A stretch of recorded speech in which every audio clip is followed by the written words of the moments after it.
بتائیے گا کہ پچھلے دنوں آپ کے ادارے میں مفتی منیب الرحمان صاحب تشریف فرما ہوئے، اور ہم نے دیکھا کہ آپ نے اسی پروگرام کے لیے جس میں مفتی منیب الرحمان صاحب تشریف فرمائے، آپ نے انجینئر محمد علی مرزا صاحب کو بھی دعوت پیش کی، اور جوابی طور پہ انجینئر محمد علی مرزا صاحب نے آپ کو اور مفتی منیب الرحمان صاحب کو جہلم اکیڈمی کے اندر آنے کی دعوت پیش کر دی۔ آخر وہ ماجرا کیا تھا؟ یہ بڑا اہم سوال آپ نے کیا ہے موقع کی مناسبت سے، اور اس میں ہمارے مہمان خصوصی مفتی اعظم پاکستان حضرت مفتی منیب الرحمان صاحب اطال اللہ عمرہ الشریف آپ تھے، اور آپ جانتے ہیں کہ وہ ایک معروف شخصیت ہیں، انٹرنیشنل شخصیت ہیں، اور چھوٹے مرزا صاحب ان کا بار بار نام ہی اس لیے لیتے ہیں کہ مشہور لوگوں کا نام لے کے وہ کیا کرنا چاہتے ہیں، مشہور ہونا چاہتے ہیں۔ دراصل وہ مشہوری نہیں ہے، یہ ان کی بدنامی ہے جس کو وہ مشہوری سمجھتے ہیں۔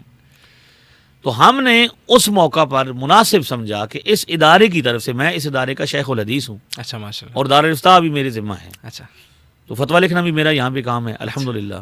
تو میں نے باقاعدہ محتمم صاحب جو صاحبزادہ والا شان صاحبزادہ برکات احمد نقشبندی صاحب ہیں، ان کے مشورے سے باقاعدہ ہم نے 2 منٹ کا کلپ ریکارڈ کروایا، اچھا، اور اس میں ہم نے چھوٹے مرزا صاحب کو اس پروگرام میں شرکت کی دعوت دی۔ اچھا، ہمارا کلپ 2 منٹ کا تھا، آپ دیکھ لیجئے، آپ نے دیکھا بھی ہوگا۔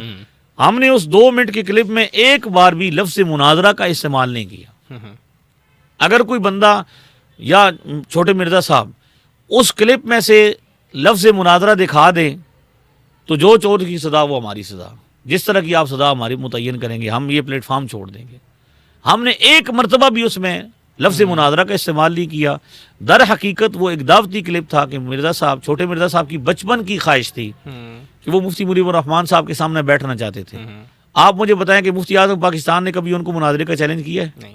یا ہمارے کسی عالم دین نے یہ کہا ہے کہ آپ مفتی اعظم پاکستان سے مناظرہ کریں؟ ایسا ہی ہے۔ تو انہوں نے تو نہ کبھی مناظرے کا چیلنج دیا، نہ ہماری طرف سے کبھی ان کو مناظرے کے لیے پیش کیا گیا۔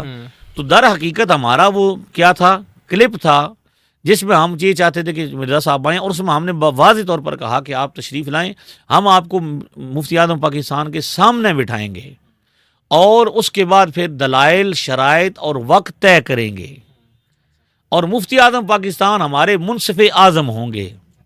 منصف اعظم، منصف کا مطلب کیا ہوتا ہے؟ فیصلہ کروانے والا، فیصلہ کرنے والا۔ تو جب ہم مفتی اعظم پاکستان کو بطور منصف پیش کر رہے ہیں تو اس کا کیا مطلب ہوا کہ چھوٹے مرزا صاحب یہ چاہتے تھے کہ یا مفتی اعظم پاکستان خود آئیں، خود کلپ بنائیں، یا کسی کو کیا بنائیں، اپنا ریپ بنائیں، نمائندہ بنائیں۔ تو اب ہم نے تو وہ مفتی اعظم پاکستان ہی 2 قدم کے فاصلے پر ان کو بلا لیا تھا، یعنی وہ کلپ چاہتے تھے نا، تو ہم نے بندہ بلا لیا۔ اب 2 قدم تھے، وہ آتے، بیٹھتے اور بات کرتے، اور میرے بارے میں پوچھ لیتے کہ یہ آپ کا نمائندہ ہے کہ نہیں ہے، تو مفتی صاحب بتا دیتے کہ میرا نمائندہ ہے یا نہیں ہے۔